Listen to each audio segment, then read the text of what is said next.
নমস্কার বন্ধুরা, নতুন একটা ভিডিওতে সবাইকে স্বাগত। আজ শেয়ার করব মালাই পনিরের রেসিপি। সম্পূর্ণ নিরামিষ এই রেসিপিটা খুব কম সময়ে তৈরি হয়ে যায়। যে কোনো দিন তোমরা ট্রাই করতে পারো।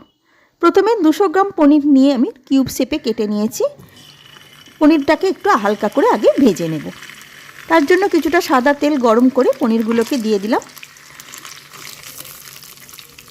মিডিয়াম টু হাই ফ্লেমে একটু লালচে হতে তেলটাকে ছেঁকে তুলে নিলাম। সব পনিরগুলোকে একইভাবে ভেজে নিলাম। গ্রেভির জন্য একটা পেস্ট বানিয়ে নেব। তার জন্য আগে থেকেই আমি গোটা 5 কাজু বাদাম এবং 2 চা চামচ চারমগজকে জলে ভিজিয়ে রেখেছিলাম। সমস্ত জল সমেত ওটাকে দিয়ে যোগ করে দিলাম কিছুটা গ্রেট করা আদা। আদাটাকে গ্রেট করে দিলে বাটাটা বেশ ভালো হয়। হাফ ইঞ্চি মতন আদা নিয়েছি, আর দিলাম 2 কাঁচা লঙ্কা। তার সঙ্গে দিলাম 2 চা চামচ টক দই। সব কিছুকে একটা পেস্ট বানিয়ে নেব। এবারে তরকারিটার জন্য কিছুটা সাদা তেলের সঙ্গে 1 চা চামচ মাখন দিলাম। মাখনটা একটু গলে যেতে শুরু করতে ফোড়নগুলো যোগ করব। একে একে দারচিনি, ছোটো এলাচ, লবঙ্গ, সঙ্গে তেজপাতা আর হাফ চা চামচ মতন গোটা জিরে ফোড়নের জন্য দিয়ে দিলাম। আর দিলাম একটু বড় এলাচ।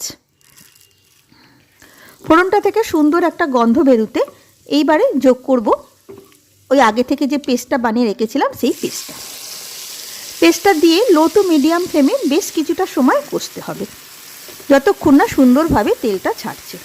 মাঝে মাঝে একটু খুন্তি দিয়ে নাড়াচাড়া করতে হবে, নইলে তলায় লেগে যেতে পারে, যেহেতু কাজু বাদাম দেওয়া আছে। 3 থেকে 4 মিনিট সময় লাগবে পুরোপুরি ভালো রকম তেলটা ছাড়তে। কষতে কষতে আমি মশলাগুলো দিয়ে দিলাম। ধনে গুঁড়ো, জিরে গুঁড়ো, আর যেহেতু নিরামিষ তরকারি তাই দিলাম সামান্য একটু চিনি। কোনো লঙ্কা গুঁড়ো বা হলুদ গুঁড়োর ব্যবহার আমি করলাম না, কেননা গ্রেভিটা আমি সাদা রাখতে চাইছি। দেখো আস্তে আস্তে তেল ছাড়তে শুরু করেছে। মাঝে মাঝে এরমভাবে নাড়াচাড়া করে দেবে, তা না হলে তলা লেগে যেতে পারে। দেখো অনেকটাই তেল ছেড়ে দিয়েছে, আরও একটু সময় কষে নেব। দেখবে আস্তে আস্তে খুব সুন্দরভাবে তেলটা ছেড়ে দিয়েছে। দেখো পরিষ্কারভাবে তেল ছেড়ে গেছে, তার মানে মশলা আমার কষা হয়ে গেছে। যোগ করে দেবো এবারে জল। আন্দাজ মতন জলটা দিলাম। যতটা গ্রেভি রাখতে চাইবে তোমরা সেই আন্দাজে দেবে, বা তরকারির পরিমাণের ওপর নির্ভর করেও জলটাকে দেবে। জলটা দিয়ে দেবো স্বাদ মতন নুনটা আগে দিইনি, কেন নুনের আন্দাজটা তাহলে ঠিক হবে না, তাই জলটা যোগ করার পর নুনটাকে দিলাম।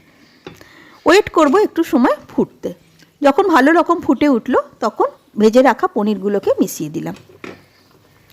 এবারে মিডিয়াম ফ্লেমে সমস্ত জিনিসটাকে 2 থেকে 3 মিনিট রান্না করব। এতে পনিরগুলো সফট হবে এবং গ্রেভিটাও সুন্দরভাবে তৈরি হয়ে যাবে। 2-3 মিনিট রান্না করে নেবার পর মিশিয়ে দেব ক্রিমটা। 2 চা চামচ ফ্রেশ ক্রিম আমি এখানে মেশালাম। যেহেতু মালাই পনির, ক্রিমটা তো দিতেই হবে। যদি ফ্রেশ ক্রিম না থাকে তাহলে দুধের সরকেও তোমরা মালাই হিসাবে ব্যবহার করতে পারো। ক্রিমটা দিয়েও মিনিট খানেক মতন একটু ফুটিয়ে নিলাম।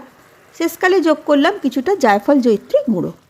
জায়ফল জয়িত্রী ফ্লেভার যদি তোমরা পছন্দ না করো, সেক্ষেত্রে কসুরি মেথিও গুঁড়ো করে যোগ করতে পারো, সেটাও ভালো লাগে টেস্ট। গ্যাস বন্ধ করে দিলাম। তৈরি হয়ে গেল মালাই পনির। দেখতে পেলে কত কম সময় এবং একদম ঘরোয়া উপকরণ দিয়েই এটা তৈরি হয়ে যায়। খেতে কিন্তু অসম্ভব ভালো হয়। রুটি, লুচি, পরোটা, লাচ্চা পরোটা, নান, পোলাও, বাসন্তী পোলাও সবার সাথেই বেশ ভালো লাগে। আশা করি ভালো লাগলো। ধন্যবাদ।